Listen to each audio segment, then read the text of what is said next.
আসসালামু আলাইকুম। আজকে আমি এইচএসসি পদার্থবিজ্ঞানের একটা গুরুত্বপূর্ণ বিষয় নিয়ে আলোচনা করব। সেটা হচ্ছে তড়িৎ তীব্রতা এবং তড়িৎ ক্ষেত্র। তড়িৎ তীব্রতা এবং তড়িৎ ক্ষেত্র এগুলা কাকে বলে আমরা বোঝানোর জন্য চেষ্টা করব। তড়িৎ ক্ষেত্র, তড়িৎ ক্ষেত্রটা জিনিসটা কি? আমরা ক্ষেত্র বলতে বুঝি একটা জায়গা। তাহলে তড়িৎ ক্ষেত্র বলতে কি বুঝি? তড়িৎ ক্ষেত্রটা হচ্ছে কোনো চার্জের চারপাশে যে অঞ্চল জুড়ে তার প্রভাব থাকে তাকে তড়িৎ ক্ষেত্র বলা হয়। ধরা যাক এখানে একটা আমি চার্জ রাখছি, চার্জের এই পাশে একটা চার্জ আনলে তার সাথে একটা বল অনুভব করে, এই পাশে একটা চার্জ আনলে তার সাথে বল অনুভব করে, বা এখানে একটা চার্জ আনলে তার সাথে কি করে এই চার্জটা একটা বল অনুভব করে, তাহলে এই সম্পূর্ণই হইতেছে তার তড়িৎ ক্ষেত্র। অর্থাৎ একটা চার্জের চারপাশে যে অঞ্চল জুড়ে তার প্রভাব থাকে তাকে বলা হয় তড়িৎ ক্ষেত্র। এখন এই তড়িৎ ক্ষেত্রের বাইরের অংশটাকে অসীম বলে বিবেচনা করা হয়। এখানে যদি আমি একটা চার্জ রাখি তাহলে তাদের মধ্যে কোনো বল অনুভব করবে না। তাহলে তড়িৎ ক্ষেত্রের বাইরে থেকে আমরা যদি একটা চার্জকে তড়িৎ ক্ষেত্রের কোনো বিন্দুতে আনা হয় তাহলে সে কিন্তু একটা বল অনুভব করবে। এখন যদি এই চার্জটা যদি আমরা তড়িৎ ক্ষেত্রের বাইরে থেকে অর্থাৎ অসীম দূরত্ব থেকে +1 কুলম্ব চার্জকে তড়িৎ ক্ষেত্রের কোনো বিন্দুতে আনা হয় তাহলে এই 1 কুলম্ব চার্জ যে বল অনুভব করবে তাকে তড়িৎ তীব্রতা বলা হয়। অর্থাৎ অসীম দূরত্ব থেকে একক ধনাত্মক চার্জকে তড়িৎ ক্ষেত্রের কোনো বিন্দুতে আনলে এটি যে বল অনুভব করে তাকে বলা হয় তড়িৎ তীব্রতা। আরেকটা হচ্ছে তড়িৎ বিভব। তড়িৎ বিভবটা হচ্ছে একই জিনিস একটু ভিন্ন। সেটা হচ্ছে একক ধনাত্মক আধানকে তড়িৎ ক্ষেত্রের অসীম দূরত্ব থেকে একক ধনাত্মক আধানকে তড়িৎ ক্ষেত্রের কোনো বিন্দুতে আনতে যে পরিমাণ কাজ করতে হয় সেটা হচ্ছে তড়িৎ বিভব।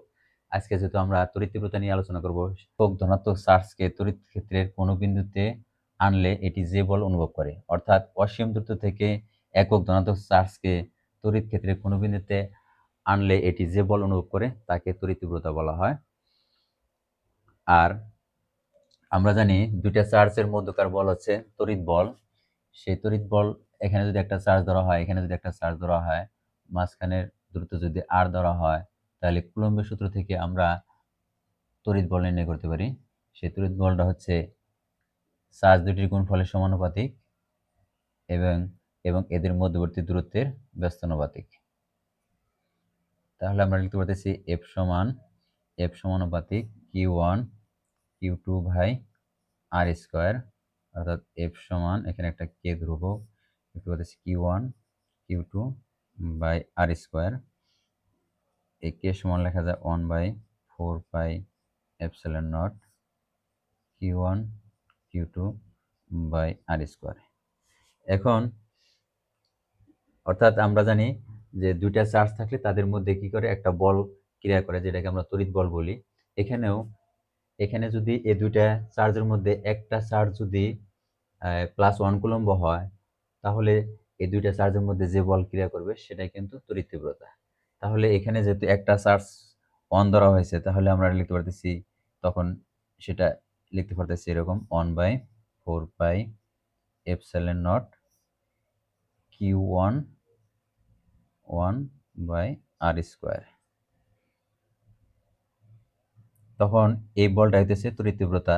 তড়িৎ তীব্রতাকে ই দ্বারা প্রকাশ করা হয়, ই সমান 1/4 pi epsilon not Q/r square. তাহলে তড়িৎ তীব্রতার যে রাশিমালা সেটা আমরা পেয়ে গেছি।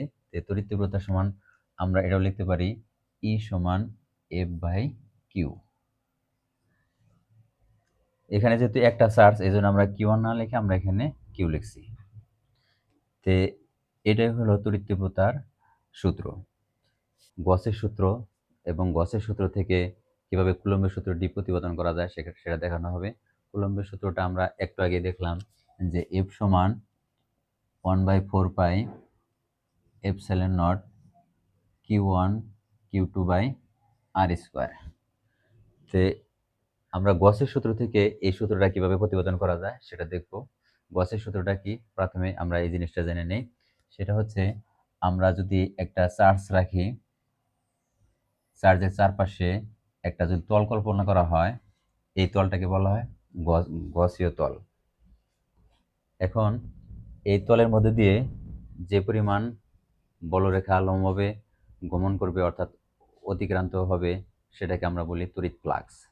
বিজ্ঞানী গস তিনি আবিষ্কার করছেন যে কোনো বদ্ধ তলের মধ্য দিয়ে যে পরিমাণ বলরেখা গমন করে অর্থাৎ তড়িৎ ফ্লাক্সটা হবে ওই চার্জের 1/ε0 গুণের সমান। অর্থাৎ তড়িৎ ফ্লাক্স যদি আমরা ফাই লিখি, এই ফাই সমান হবে এই চার্জের 1/ε0 গুণের সমান।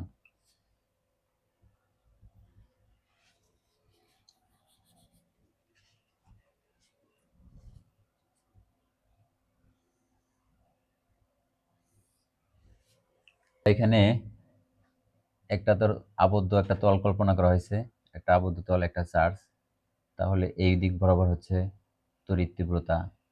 আমরা জানি একটা তল যদি কল্পনা করা হয় তাহলে তলের তলের সাথে সমান্তরালে আমরা বা তলের যে ক্ষেত্রফলের সাথে সমান্তরালে তড়িৎ তীব্রতা থাকে। সেই তড়িৎ তীব্রতার দিকটা যেহেতু এদিকে এবং এখানে একটা ক্ষুদ্র তল কল্পনা করা হয়েছে যার ক্ষেত্রফল হচ্ছে ডিএস। দেখা যাচ্ছে ডিএস আর ই এই দুইটা একই ডিরেকশনে, যেহেতু ভেক্টর রাশি তাদের দিক হচ্ছে একই ডিরেকশনে, তাহলে এদের মধ্যবর্তী কোণ হচ্ছে 0। আমরা এই ফ্লাক্সটা ফাই সমান আমরা লিখতে পারি ক্ষুদ্র তলের জন্য ডিএস এবং ই, অর্থাৎ ই এবং ডিএস এর ডট গুণফল হইতেছে তড়িৎ ফ্লাক্সের সমান। তাহলে এই ফাই সমান লিখতে পারতেছি ই ডিএস। এখন এটা ডিএস না হয় সম্পূর্ণ তলের জন্য আমরা যদি নির্ণয় করি তাহলে এটাকে আমরা কি করব, ইন্টিগ্রেশন করব। যেহেতু আমরা ইন্টিগ্রেশন এভাবে না লিখে এখানে ক্লোজ ইন্টিগ্রাল নেওয়া হয়, কারণ এখানে তলটা এভাবে ক্ষুদ্র ক্ষুদ্র করে ঘুরে ঘুরে ঘুরে ঘুরে আমরা আবার যেহেতু একই বিন্দুতে আসতেছি, অর্থাৎ যেহেতু এটা একটা আবদ্ধ তল, এজন্য এখানে ক্লোজ ইন্টিগ্রাল নেওয়া হয়েছে। যদি এখানে আবদ্ধ তল না হয়, আমরা যদি এখান থেকে এই পর্যন্ত নিতাম তাহলে কিন্তু এখানে ক্লোজ ইন্টিগ্রাল দিতাম না। ক্লোজ ইন্টিগ্রাল দেওয়ার অর্থ হচ্ছে এখান থেকে ঘুরে ঘুরে যে বিন্দু থেকে যোগ করা শুরু করছি, ঘুরে ঘুরে ঘুরে ঘুরে ঘুরে আবার ওই বিন্দুতে আসছি, যার কারণে এটা ক্লোজ ইন্টিগ্রাল নেওয়া হয়েছে। তাহলে তড়িৎ ফ্লাক্সটা ফাই সমান আমরা পাইলাম ইডিএস, ক্লোজ ইন্টিগ্রাল ইডিএস। আর আমরা ওই গসের সূত্র থেকে পাইছি কোনো আবদ্ধ তলের তড়িৎ ফ্লাক্সটা হবে ওই চার্জের 1/ε0 গুণের সমান। কোনো আবদ্ধ তলের তড়িৎ ফ্লাক্স হবে চার্জের 1/ε0 গুণের সমান। এখানে চার্জ যেহেতু ছিল কিউ, তাহলে এই কিউ এর 1/ε0 গুণ হবে q/ε0।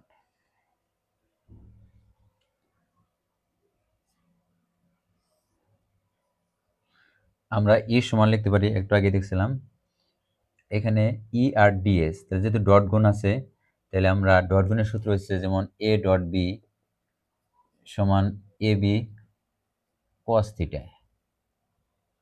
তাহলে এখানেও তাই, তাহলে এটা এ এটা বি যদি ধরি তাহলে ই ডিএস কস থিটা, আর এখানে থিটা হচ্ছে 0 ডিগ্রি।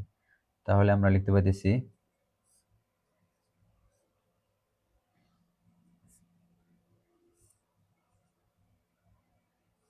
ই ডিএস সমান q/ε0।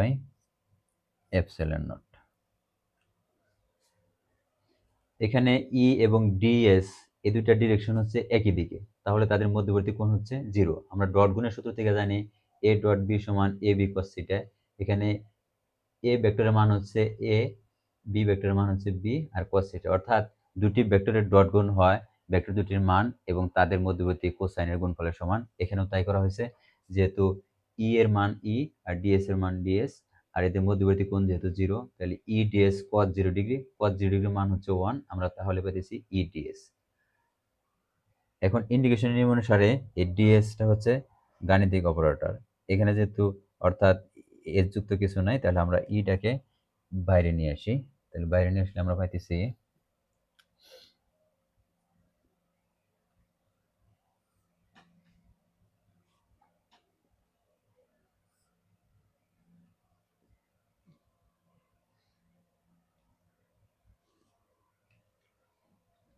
যেহেতু এটা একটা গোলকাকৃতি, আমরা গোলকের ক্ষেত্রফল জানি 4πr², তাহলে এই সমগ্র তলের ক্ষেত্রফল হবে 4πr²। তাহলে আমরা ইন্টিগ্রেশন ডি এর সমান লিখতে পারতেছি 4π ক্লোজ ইন্টিগ্রাল ডি এর সমান লিখতেছি 4πr² এবং এখানে ই সমান Q by epsilon not.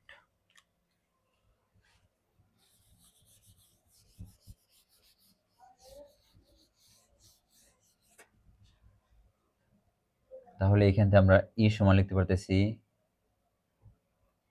1/4 pi epsilon naught Q by R square, যা একটা তড়িৎতীব্রতার রাশিমালা।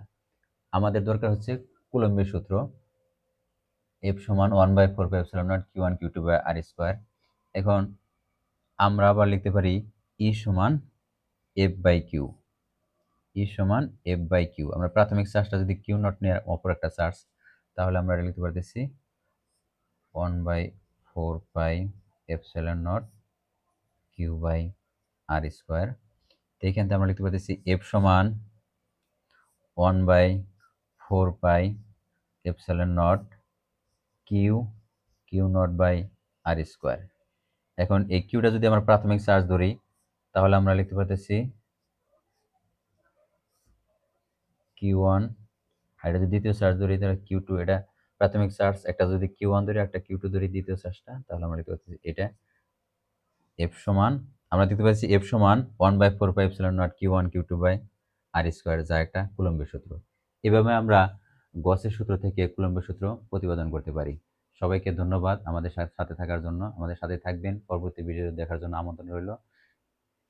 ভালো থাকবেন, আসসালামু আলাইকুম।